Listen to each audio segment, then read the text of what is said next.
नमस्कार दोस्तों, आदर्शवाद के दूसरे वीडियो में आपका स्वागत है। हम चर्चा कर रहे हैं शिक्षा के दार्शनिक आधार फिलोसफिकल फाउंडेशन ऑफ एजुकेशन के अंतर्गत आदर्शवाद पर। यह आदर्शवाद का दूसरा वीडियो है और इस वीडियो में भी हम 25 ऑनलाइन क्वेश्चन पर चर्चा करेंगे। दोस्तों, मैं उम्मीद करता हूं कि आपको वीडियो पसंद आ रहे होंगे और आप जो हैं वीडियो के माध्यम से अपनी तैयारी को अच्छे से आगे बढ़ा रहे होंगे। दोस्तों, प्रयास करेंगे कि अच्छे से अच्छे क्वेश्चंस आपको दिए जाएं। मैं कोशिश भी कर रहा हूं कि ऐसे क्वेश्चंस आपको दिए जाएं, ऑथेंटिक क्वेश्चन हो जो मतलब आपकी तैयारी में जो है एक आपको थोड़ा फ़ायदा दे सकें। तो दोस्तों, बिना कोई देर किए आइए शुरू करते हैं अपना आज का वीडियो, जो है आदर्शवाद का सेकेंड वीडियो। दोस्तों देखिए, सबसे पहले हम बात करेंगे क्वेश्चन नंबर 26 पर। ये इस वीडियो का पहला क्वेश्चन है।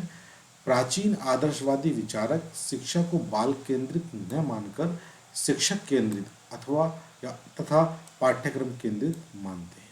ध्यान रखिएगा, जो प्राचीन आदर्शवादी विचारक है वो क्या मानते हैं? बाल केंद्रित न मानकर शिक्षक केंद्रित मानते हैं या पाठ्यक्रम केंद्रित मानते हैं। ये प्राचीन आदर्शवादियों के अनुसार है। नेक्स्ट क्वेश्चन देखते हैं। जर्मनी के आदर्शवादी विचारक पेस्टोलॉजी, हर्वर्ड तथा फ्रॉवेल ने बालक की प्रवृत्ति को जानने तथा शिक्षा में बालक के महत्व को स्वीकार किया है। बालक की प्रवृत्ति को जानने के लिए और शिक्षा मतलब प्रवृत्ति को जानने में बालक का जो है शिक्षा में बहुत अधिक महत्व है, ये बात स्वीकार करते हैं जर्मनी के आदर्शवादी विचारक पेस्टोलॉजी, हर्वर्ड तथा फ्रॉवेल। अगला क्वेश्चन देखते हैं। ये एमर्सन के विचार है। एक संतुलित संबद्ध समन्वित व्यक्तित्व वही है जिससे व्यक्ति ने अपने मन, वचन और कर्म में समन्वय कर लिया है और वह सोचता है कि वह अनुभव करता है और वही कार्य करता है। ये एमर्सन का विचार है। एक संतुलित संबद्ध समन्वित व्यक्तित्व वही है जिस व्यक्ति ने अपने मन, वचन और कर्म में समन्वय कर लिया है और वह जो सोचता है वही अनुभव करता है और वही कार्य करता है। ये एमर्सन का विचार है। अगला क्वेश्चन देखते हैं। आदर्शवादी विचारधारा को सर्वप्रथम यूनान के प्रसिद्ध दार्शनिक प्लेटो ने क्रमबद्ध रूप से प्रस्तुत किया था। ये ध्यान रखिएगा, आदर्शवादी विचारधारा को सर्वप्रथम जिस यूनानी दार्शनिक ने मतलब क्रमबद्ध किया था उसका नाम था प्लेटो। अगले क्वेश्चन की तरफ बढ़ते हैं। अगला क्वेश्चन देखते हैं। प्लेटो ने अपने दार्शनिक विचारों को मूर्त रूप देने के लिए एकेडमी की स्थापना की। ध्यान रखिएगा, एक एकेडमी की स्थापना किसने की? ये प्लेटो ने की। और किस लिए की है? अपने विचारों को मूर्त रूप देने के लिए। नेक्स्ट क्वेश्चन देखते हैं दोस्तों। देखिए, अगला क्वेश्चन देखते हैं। अगले क्वेश्चन 31। आदर्शवादी विचारधारा को आगे बढ़ाने और शिक्षा में इसका प्रयोग करने वाले पाश्चात्य दार्शनिकों में स्विट्जरलैंड के पेस्टोलॉजी, जर्मनी के हर्वर्ड, फ्रॉवेल, इंग्लैंड के नन, इटली के जेंटाइल और अमेरिका के हॉर्न का नाम विशेष रूप से उल्लेखनीय है। ये वो फेमस नाम है जिन्होंने आदर्शवादी विचारधारा को आगे बढ़ाया है या आगे बढ़ाने का कार्य किया है।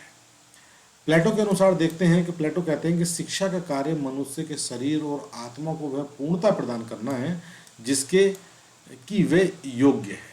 ये कथन है प्लेटो महोदय का। कहते हैं कि शिक्षा का कार्य मनुष्य के शरीर और आत्मा को वह पूर्णता प्रदान करना है जिसकी कि वह योग्य है। अगला क्वेश्चन देखते हैं। सुकरात ने सार्वभौम ज्ञान को प्राप्त करने के लिए द्वंद्वात्मक विधि का प्रवर्तन किया। उसके प्रवर्तक कौन है? द्वंद्वात्मक विधि के सुकरात है। इन्होंने किस चीज के लिए किया था? ये सार्वभौम ज्ञान को प्राप्त करने के लिए। अगले क्वेश्चन की तरफ बढ़ते हैं। आदर्शवाद के अनुसार वास्तविकता विचारों, मन और आत्मा में निहित है, न कि भौतिक संसार की सत्ता में।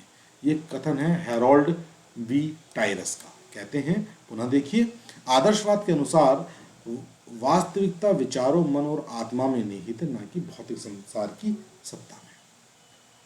नेक्स्ट कथन ब्रूबेकर का है। ब्रूबेकर कहते हैं कि आदर्शवादियों का मानना है कि संसार को समझने के लिए मन की भूमिका मुख्य होती है। मन संसार को समझने के प्रयास में मानसिक क्रिया के अतिरिक्त और कोई वास्तविकता नहीं है। ये कथन है ब्रूबेकर का। पुनः देख लेते हैं एक बार। आदर्शवादियों का मानना है कि संसार को समझने के लिए मन की भूमिका मुख्य होती है।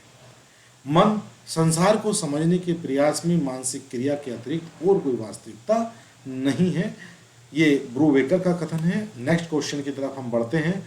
देखिए अगला क्वेश्चन देखते हैं। डी.एस. दत्ता के अनुसार ये कहते हैं आदर्शवाद का विश्वास है कि अंतिम सत्य आध्यात्मवाद है। ये डी.एस. दत्ता का कथन है कि आदर्शवाद का अंतिम सत्य, आदर्शवाद का विश्वास है कि अंतिम सत्य किसमें है, आध्यात्मवाद में है। अगला प्रश्न देखते हैं। ये जी.टी.डब्ल्यू. पैट्रिक के अनुसार है। आप कहते हैं कि जिस प्रकार भौतिकवाद संसार का आधार पदार्थ मतलब मैटर में देखता है, उसी प्रकार आदर्शवाद संसार का आधार मन या माइंड में देखता है। आदर्शवाद और प्रकृतिवाद एक दूसरे के विरोधी हैं। ये जी.टी.डब्ल्यू. पैट्रिक हैं। आप कहते हैं कि जिस प्रकार भौतिकवाद संसार का आधार पदार्थ है, मैटर है, उसी प्रकार जो है आदर्शवाद जो है उस आदर्शवाद संसार का आधार किसे मानता है, मन में मानता है, मस्तिष्क में मानता है या माइंड में, है ना। तो आदर्शवाद और प्रकृतिवाद एक दूसरे के विरोधी है। अगला क्वेश्चन देखते हैं। आदर्शवाद को विचारवाद भी कहा जाता है, जो पाश्चात्यवादी दर्शन की विचारधारा है। आदर्शवाद क्या है, इसको विचारवाद के नाम से भी जाना जाता है। और ये क्या है, कैसी विचारधारा है, पाश्चात्यवादी विचारधारा है। अगला प्रश्न देखते हैं। यूनान को पाश्चात्य दर्शन की मारुस्थली माना जाता है। कौन से देश को, यूनान को क्या माना जाता है, पाश्चात्य दर्शन की मारुस्थली। नेक्स्ट प्रश्न देखते हैं। ब्रह्मांड की रचना में सर्वप्रथम थेल्स के तर्कों को माना जाता है। ब्रह्मांड की रचना में किसके तर्कों को माना जाता है, थेल्स महोदय के कथनों को माना जाता है। वही अगला प्रश्न देखते हैं। आदर्शवाद मनुष्य को सिद्धिचार, विवेक, तर्क, कल्पना, निर्णय, अध्यात्म बनाता है। ये आदर्शवाद है जो मनुष्य को सिद्धिचार, विवेक, तर्क, कल्पना, निर्णय, अध्यात्म बनाता है। अगला क्वेश्चन देखते हैं। अगले क्वेश्चन में दोस्तों, आदर्शवादी पाठ्यक्रम में आध्यात्मिक तत्वों को विशेष महत्व दिया जाता है। जो आदर्शवादी हमारी विचारधारा है उसमें मतलब भौतिकवादी पदार्थों को छोड़कर उनको देना ही नहीं है, आध्यात्मवादी जो तत्व हैं उनको विशेष महत्व दिया जाता है। वहीं अगले प्रश्न में देखते हैं कि आदर्शवाद ने सर्वप्रथम शिक्षा की संपूर्ण शिक्षा व्यवस्था की एक नियोजित रूपरेखा प्रदान की। आदर्शवाद ने सर्वप्रथम शिक्षा की संपूर्ण शिक्षा व्यवस्था की एक नियोजित रूपरेखा किसने प्रदान की है, आदर्शवाद ने की है। और आदर्शवाद के उद्देश्य अमूर्त हैं। ये बालक को इस लोक की बजाय परलोक के लिए तैयार करते हैं। ध्यान रखिएगा, जो आदर्शवाद है इसके जो उद्देश्य कैसे हैं, ये अमूर्त हैं, जो बालक को इस लोक के लिए नहीं उस लोक या मतलब परलोक के लिए जो है तैयार करते हैं। अगला प्रश्न देखते हैं। आदर्शवाद ने शाश्वत मूल्य सत्यम शिवम सुंदरम की स्थापना की है। वहीं अगले प्रश्न में आदर्शवाद मनस व ईश्वर को महत्व देता है। आगे तरफ बढ़ते हैं। अगला क्वेश्चन देखते हैं। अगला क्वेश्चन 47। ये क्वेश्चन कहता है कि शिक्षण विधि में से अनुकरण विधि को महत्व देते हैं। शिक्षण विधि में आदर्शवादी जो है किसको महत्व देते हैं, अनुकरण विधि को महत्व देते हैं। सुकरात, प्लेटो, अरस्तु तीनों आदर्शवादी थे। प्रश्नोत्तर विधि को सुकरात विधि भी कहा जाता है। और सुकरात के अनुसार आनंद शुभ कर्मों से प्राप्त हो सकता है। सुकरात कहते थे कि ज्ञान ही सद्गुण है। देखिए एक क्वेश्चन के अंदर 2-3 क्वेश्चन है, ध्यान रखिएगा। शिक्षण विधि में अनुकरण विधि को आदर्शवादी महत्व देते हैं। सुकरात, प्लेटो, अरस्तु तीनों कौन थे, आदर्शवादी थे। और प्रश्नोत्तर विधि को सुकरात विधि भी कहा जाता है। और सुकरात के अनुसार आनंद शुभ कर्मों से प्राप्त हो सकता है। और सुकरात कहते हैं कि ज्ञान ही सद्गुण है। एक साथ आपके 1, 2, 3, 4 क्वेश्चन आपके तैयार हुए। अगला प्रश्न देखते हैं। आदर्शवाद आत्मा को परमात्मा का अंश मानता है। जो आदर्शवाद है क्या करता है, आत्मा को परमात्मा का अंश मानता है और आध्यात्मिकता में विश्वास करता है। अगला क्वेश्चन देखते हैं। आदर्शवाद सत्य को निरपेक्ष मानता है।